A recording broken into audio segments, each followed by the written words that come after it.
Programang ito ay rated SPG. Striktong patnubay at gabay ng magulang ang kailangan. Maaaring may masiselang tema, lengguwahe, karahasan, sexual, horror o droga na hindi angkop sa mga bata. Tuluyan na ngang natauhan si Eira sa panloloko sa kanya ni Atty. Alon. Alamin natin. Welcome back sa aking channel.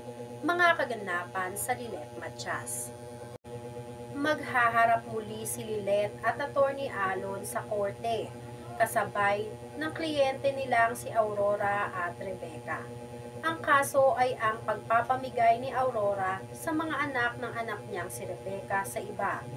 Bilang magulang, hindi matanggap ni Rebecca na basta na lang ipinamigay ng ang kanyang mga anak sa ibang tao. Kaya ngayon ay handa na si Rebecca na ipaglaban ang sarili, lalong-lalo na ang mga anak niyang hindi man lang niya nakapiling dahil sa kasakiman ng sarili niyang ina na si Aurora. Dahil sa lihim na nalalaman ni Lilet tungkol sa pasikretong pakikipagtransaksyon ni Atty. Alon kay Arsenal, sinupalpal niya si Atty. Alon ng mga salita na nagpakaba kay Atty. Alon at nag-iwan ng katanungan kung ano kaya ang lihim na sinasabi ni Lilet na lalabas at lalabas rin sa tamang panahon. Pinatatag ni Lilet ang loob ni Rebecca sa haharapin nilang kaso. Pinayuhan ni Lilet si Rebecca na kontrolin ang sarili, lalong-lalo na ang kanyang emosyon. Katulad na lang ng ginawa niya sa piskalya. Dahil kung patuloy na magiging emosyonal si Rebecca, ay mahihirapan sila na ipagtanggol ang sarili niya sa korte. Magiging masalimuot man daw ang laban, ay sisiguraduhin nila na gagawin ni Lilet ang lahat, makamit lang ang hustisya na nararapat kay Rebecca, pati na rin sa mga anak nito. Habang lumalalim ang pag-uusap ni Lilet at ni Rebecca, nagiging emosyonal si Lilet nang maalala ang kapatid niyang si Eira.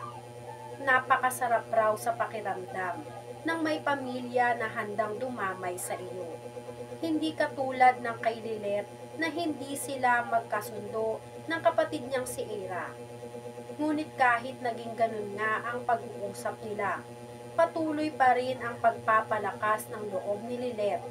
Laban raw sila hanggang sa makakaya nila. At soon ay makakasama rin daw ni Rebecca ang mga anak niya. Habang si Lilet ay bitbit ang mga kasong hinahawakan niya. Masaya naman si Eira sa buhay niya, kasama si Atty. Alon na nagtataksil sa kanya. Wala siyang kamalay-malay na ang lahat ng pinapakita ni Atty. Alon ay pawang isang malaking palabas lamang at ang tanging kailangan lang sa kanya ni Atty. Alon ay ang lahat ng kayamanang meron siya. Para sa pansarili niyang kagustuhan at para na rin sa kanila ni Sabrina. Habang nagpupursigi si Eira na gawin ang lahat para sa ikagaganda ng kasal nila ni Atty. Alon, si Atty. Alon naman ay abala sa pagkamkam ng lahat ng kayamanan ni Eira. Dahil una pa lang talaga ay puro paghihiganti lang ang alam ni Atty. Alon at wala siyang nararamdaman para kay Eira. Habang si Eira ay bulag na nagmamahal kay Atty. Alon, hindi alam ni Eira na ang lahat ng pinagkakatiwala niyang pera kay Atty. Alon ay iginagasta na ni Atty. Alon sa ibang mga bagay, lalong-lalo na sa pinagkakautangan ni Atty. Alon.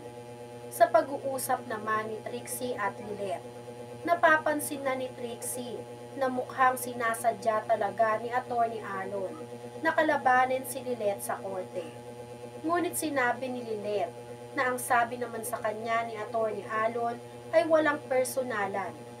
Pero sa palagay rin nga ni Lilet ay pinipersonal nga siya ni Atty. Alon at mas pinipili na makalaban. Sa pag-uusap ng dalawa, hindi mapigilan ni Lilet na kamustahin ang isa pa niyang kapatid na si Eira. Nagtanong si Lilet kay Trixie kung kamusta na si Eira sa Keystone. Napag-alaman ni Lilet na nagka-issue raw pala si Eira at Atty. Alon sa venue dahil hindi pa nakakasettled ang payment. Dito na nga inopen ni Lilet kay Trixie ang pagbibigay ni Atty. Alon ng pera sa isang tao weeks ago sa isang restaurant. At ang kahina-hinala pa nga ay inabot ni Atty. Alon ang pera sa isang tao na may kasamang mga bodyguards. Maging si Trixie ay nahihiwagahan sa kwento ni Lilet. Dahil kung inabot na ni Atty. Alon ang pera, bakit hanggang ngayon ay hindi pa rin bayad ang venue ng kasal nila? Kaya naman napag-isip ni Trixie na kung sinusundan ni Atty. Alon si Lilet sa lahat ng kaso niya, bakit hindi rin daw nila ito sundan nang malaman nila kung ano ang sikretong tinatago ni Atty. Alon? Maya-maya, hindi pa nakakasagot si Lilet ay dumating na si Patricia, dala ang dessert na inihanda para sa kanila. Hindi natuloy ang pag-uusap ng dalawa. Habang inaasikaso ni Patricia si Lilet, hindi mapigilan ni Trixie na maghinala sa mga kinikilos ng mami niyang si Patricia. May dapat talagang tuklasin si Trixie sa mga kinikilos ng mami niya. Dahil alam niyang may dapat siyang malaman, lalong-lalo na sa totoong ugnayan ni Atty. Alon at ng mami niyang si Patricia. Kaya para malaman ang lahat ng ito, nagdesisyon si Trixie na sundan ang bawat galaw ni Atty. Alon, lalong-lalo na at magkatrabaho lang naman sila sa Keystone, kaya mas madali niya itong mamamanmanan. Sinubukan ni Patricia na pigilan ang anak niyang si Trixie. Ngunit desidido talaga si Trixie na malaman ang lahat-lahat. Kahit sabihan pa siya ng mami niya, nalabas na si Trixie sa issue ni Atty. Alon, Eira at Lilet. Gusto ni Trixie na matulungan si Lilet at Eira, kaya kahit ang mami niya na si Patricia ay handa niyang kalabanin. Sa Keystone, tuwang-tuwa si Eira sa pagiging hands-on ni Atty. Alon sa kasal nilang dalawa. Lahat ng pera na pang-down sa kailangan nila sa kasal ay pinagkatiwala na ni Eira kay Atty. Alon. Bago umalis si Atty. Alon, tinanong muna siya ni Eira kung bakit tinanggap ang kaso na makakalaban mismo si Lilet. Ngunit pinalabas ni Atty. Alon na walang personal na magaganap. Kahit nag-aalangan si Eira ay wala siyang nagawa. Nagmamadali na umalis si Atty. Alon para mag-withdraw ng pera. Lingid sa kaalaman niya na kanina pa siya pinagmamasdan ni Trixie at ngayon na ang tamang panahon para masundan nila ni Lilet si Atty. Alon. Kung ano man ang ginagawa nito sa malaking halaga ng pera na pinagkatiwala sa kanya ni Eira. Sa pagsunod ni Trixie at Lilet kay Atty. Alon, hindi nila alam na gagawan lang sila ni Atty. Alon ng isang malaking palabas. Nakaramdam si Atty. Alon na sinusundan siya ni Lilet at Trixie habang nasa biyahe siya. Kaya gumawa agad ng paraan si Atty. Alon para kontrolin ang sitwasyon. Nagpanggap siya na hino-hold up ng mga kalalakihan.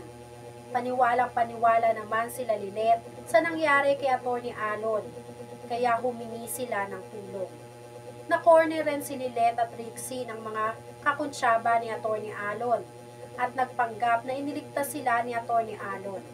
Dahil hindi alam ni Lilet at Trixie ang gagawin, wala silang nagawa kundi ang magpasalamat kay Atty. Alon sa pag-aakala na iniligtas nila ang buhay nito. Kahit ang totoo ay planado lang lahat ni Atty. Alon ang palabas para malusutan ang dalawa at tigilan na sa pagmamanman sa kanya. Sa Keystone naman ay sunod na naghihinala ang nangyari. Matapos malaman ulit ni Eira na hindi pala totoo na nakipag-meeting si Atty. Alon sa event place na pinag-down nila at kahit singkong pera ay walang naiabot si Atty. Alon. Kaya takang-taka si Eira kung paano nangyari ang mga bagay na yun. To the rescue naman itong si Sabrina na nakakunsyaba rin itong si Atty. Alon. Pinagtatakpan niya si Atty. Alon at nagpalusot hanggang sa makakaya niya na hindi mahuli ang ginawa ni Atty. Alon. Maniwala kaya si Eira sa palusot ni Sabrina? Tuluyan na kayang tigilan ni Trixie at Lilet si Atty. Alon sa pag-aakala na niligtas nito ang buhay nila. Yan nga ang mga kaganapan at mga dapat nating abangan dito sa Lilet Matias. Kung gusto nyo pa ng mga ganitong klaseng video, ay mag-subscribe at i-like itong video na to. Maraming salamat po.